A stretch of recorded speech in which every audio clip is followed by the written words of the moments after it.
جو interest rate ہے وہ سکویز ہوتی جائیں گی, بے روزگاری بڑھ رہی ہے, فیکٹریاں بند ہو رہی ہیں.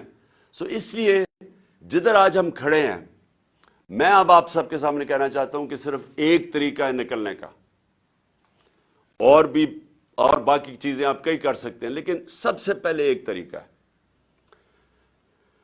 اور اس میں آپ سب کی اس ملک کو اب مدد ہے, اور وہ ہے rule of law. Rule of law کا مطلب یہ ہے کہ ایک ملک کے اندر جو انصاف کا نظام ہے اس کے اوپر لوگوں کو اعتماد ہو. اس ملک میں کمزور اور طاقتور کے لیے ایک ہی قانون ہو. اس پاکستان دیکھ لیں, جو سب سے تیزی سے ترقی کر رہا تھا اپنی 17 سال کے بعد, تیسرے سال 5.7% گروتھ ریٹ اور چوتھے سال 6% گروتھ ریٹ, انڈسٹری گرو کر رہی تھی, ایکسپورٹس گرو کر رہی تھی, ہماری زراعت گرو کر رہی تھی 4.5%. 17 سال کے بعد ٹیکس کلیکشن میکسیمم تھی, سروسز انڈسٹریز گرو کر رہی تھی. اس کو کیسے ہوا کہ اس کو آج آ کے یہاں پاکستان کھڑا ہو گیا؟ اور یہ اس کی وجہ یہ ہے کہ کبھی بھی ملک میں وہ لوگ جو ایک ملک کے ادارے تباہ کرتے ہیں وہ آج تک کبھی ادارے ٹھیک نہیں کر سکے. جو لوگوں نے معیشت 30 سال سے تباہ کر رہے ہیں وہ آج کیسے ٹھیک کرنا تھا انہوں نے؟ یہ کون سا ذہن تھا جس نے پکڑ کے ان کو اوپر بٹھا دیا؟ تو آج اب آگے کا راستہ میں آپ کو بتاتا ہوں. آگے کا راستہ بھی آپ کے ہاتھ میں ہے. یہ سٹرگل ہے پاکستان کی رول آف لا. طاقتور کو قانون کے نیچے لے کے آنا, کسی کو NRO نام دینا. جب تک لوگوں کو ہمارے انصاف کے نظام کے اوپر اعتماد نہیں ہوگا, خوشحالی نہیں آنے لگی, اس سے نہیں نکلنے لگے. اور میں آج آپ کو کہوں, کیونکہ میں سب سے بہتر بیرون ملک پاکستانی کو جانتا ہوں, سب سے زیادہ انہوں نے میری مدد کرکٹ کے زمانے سے ان کو جانتا ہوں. اس کے بعد جب شوکت خان اب بنائے تو انہوں نے سب سے زیادہ مدد کی, نمل یونیورسٹی تو انہوں نے مدد کی, ابھی سیلاب کے لیے پیسے اکٹھے کیے تو آدھا پیسہ ادھر سے آیا, آدھا اس لیے نہیں آ سکا کیونکہ سسٹم نہیں تھا ہمارے پاس وہ پیسے ریپیٹریٹ کرنے کا, نہیں تو اس سے بھی زیادہ آنا تھا. اور آج سب سے جو ہمارے زمانے میں جو چیز, ایک تو ایکسپورٹس ہم نے بڑھائی, دوسری ریمیٹنسز. ہمارے زمانے میں ریکارڈ ریمیٹنسز آئی ہیں. جب ہم 2018 میں آئے تھے تو $19 ارب ریمیٹنسز تھی. ہم جب گئے ہیں 3.5 سال کے بعد تو $21 ارب کی ریمیٹنسز تھی اور بڑھ رہی تھی. تو یہ جو آپ کا اثاثہ, یہ یاد رکھیں, اب کوئی اس ملک کو نہیں نکالے گا اس دلدل میں سے سوائے بیرون ملک پاکستانی.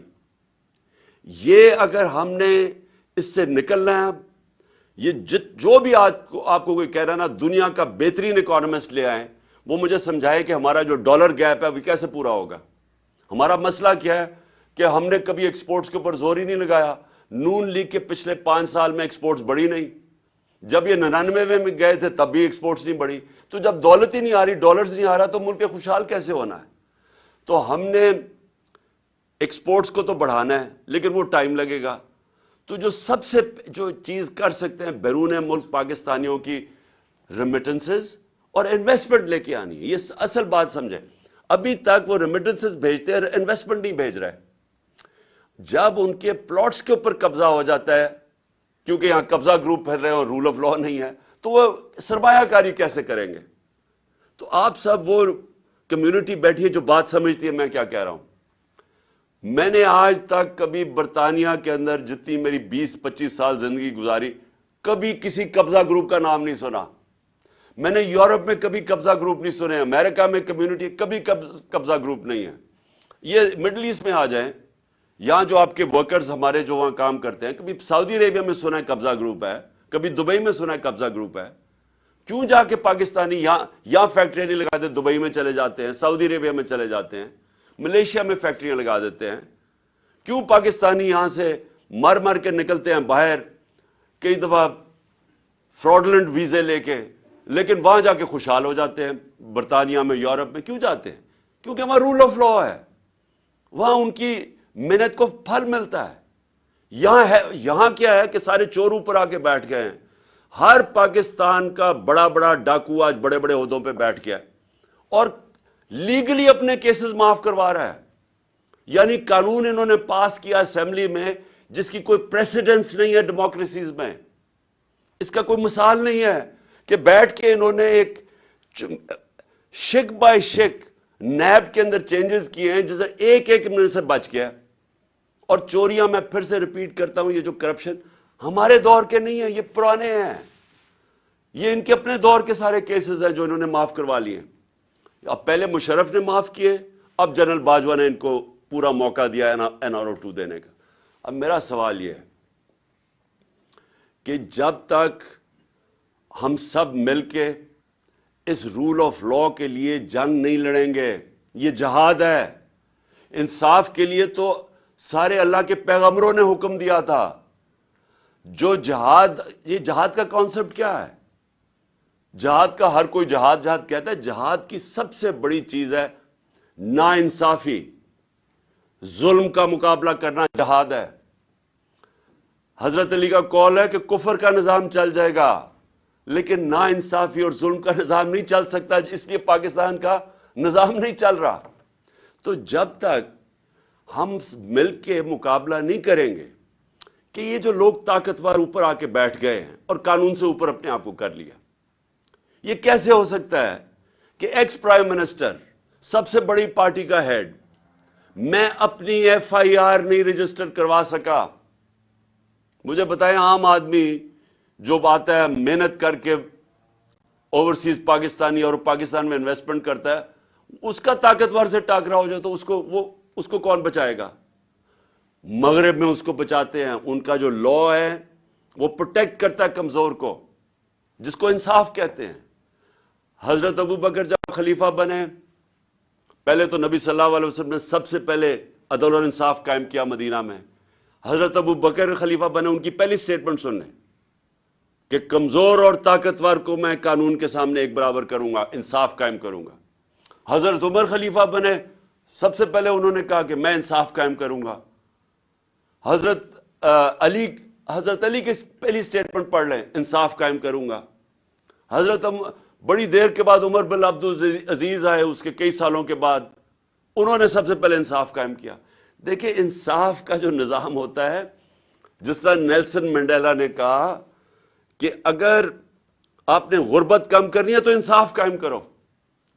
نیلسن منڈیلا کہہ رہا ہے. یہ تو میرا سب کے لیے کہ ہمارے ملک میں وہ نظام جدھر اعظم سواتی کو, یعنی ایک سینیٹر کو ایک ٹویٹ کرنے پہ, اور سچی ٹویٹ جو ایک پولیٹیشین کا کام ہے کرنا, میرا کام ہے کہ اگر پبلک کا پیسہ چوری ہو رہا ہو تو میرا کام ہے اس کے اوپر آواز بلند کرنا.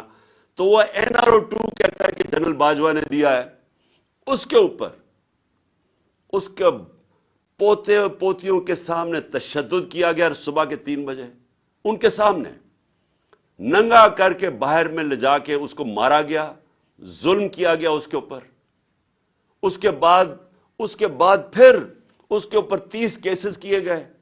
میں اپنا کیس FIR نہیں رجسٹر کروا سکا, لیکن اس کے اوپر سارے پاکستان میں, کوئٹہ میں, سندھ میں, کوئٹہ کی سردی کے اندر ایک کمبل کے ساتھ اس کو رکھ دیا.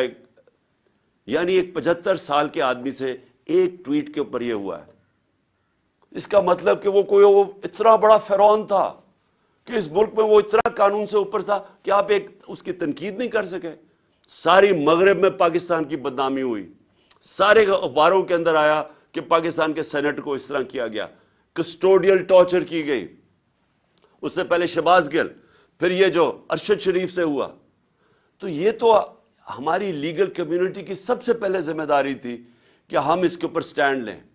اور میں آج آپ کو کہہ رہا ہوں کہ یہ اب پاکستان جدھر آ کے کھڑا ہو گیا, اللہ نے ہمیں چیلنج کر دیا, یا تباہ ہو یا اپنی اصلاحات کرو, یا اس ملک میں انصاف کا نظام لے کے آؤ, رول آف لا, نہیں تو بربادی ہے تمہاری.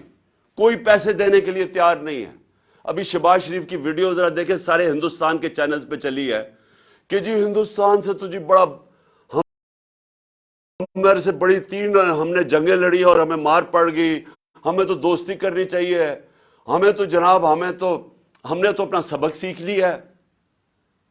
یعنی یہ اس ملک ہم گر گئے ہیں کہ ملک کا وزیر اعظم ہندوستان, جس نے کشمیر کے اوپر ظلم کیا ہے, جس نے کشمیریوں کا جو انٹرنیشنل کمیونٹی نے رائٹ دیا تھا، رائٹ آف سیلف ڈٹرمنیشن، وہ نہیں دیا، اور پھر اسٹیٹہڈ ان کی لے لی ہے، اور ہمیں ہی وہ جا کے کہہ رہا ہے کہ جی ہندوستان سے ہمیں تو بڑی دوستی کرنی چاہیے، کوئی فکر نہیں کہ کشمیریوں کی قربانیاں، کوئی فکر نہیں نظریہ پاکستان کے کسی مقصد کے لیے ملک بنا تھا۔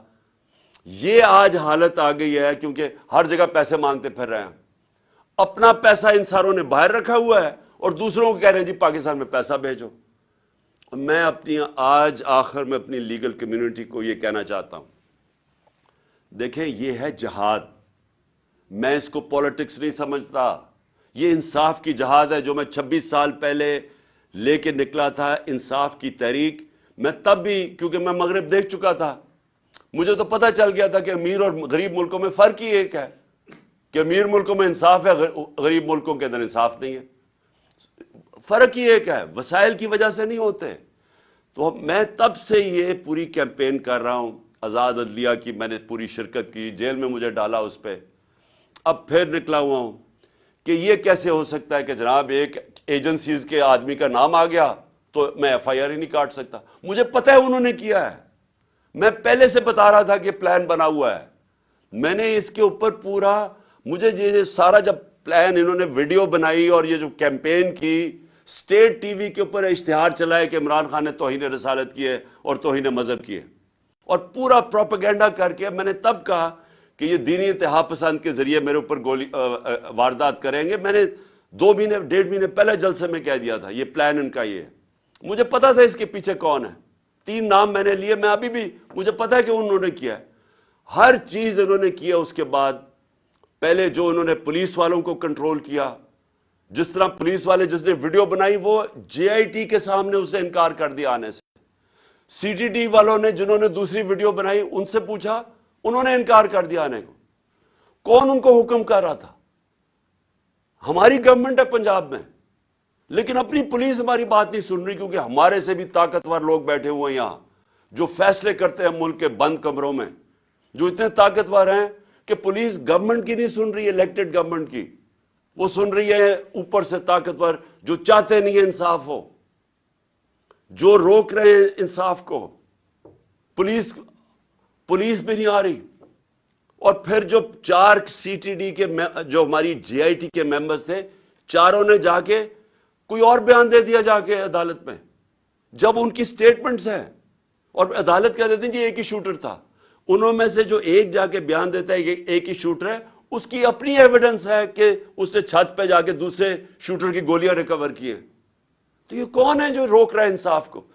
اور میں پھر سے کرتا ہوں کہ چھوڑے عمران خان ہے، پاکستان کا ایکس پرائم منسٹر اور سب سے بڑی پارٹی کے جس کے اوپر قاتلانہ حملہ ہوتا ہے، میں نہیں انصاف، مجھے میرے اور جو جے آئی ٹی بن رہی ہے اس کو سیبوٹاج کیا جا رہا ہے۔